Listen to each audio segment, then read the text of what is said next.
እንዴት አደራችሁ? ሰባሁል ኸይር። ምን መሰላችሁ? ነብዩላህ ዩሱፍ አለይሂ ሰላም ከሁለት ወጣቶች ጋር እስር ቤት ገቡ።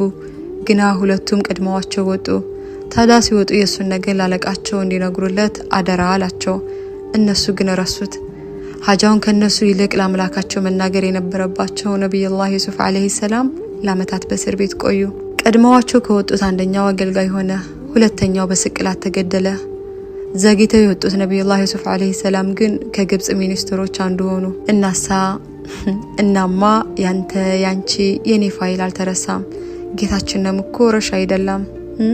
ማን ያውቃል? ጉዳያችን የዘገየው ለምክንያት ሊሆን ይችላል።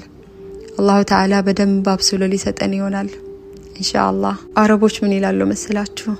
ኩሉ ተአኺር ፊሃ ኸይር። ነዓም ወላህ ፊሃ ኸይር ኢንሻአላህ።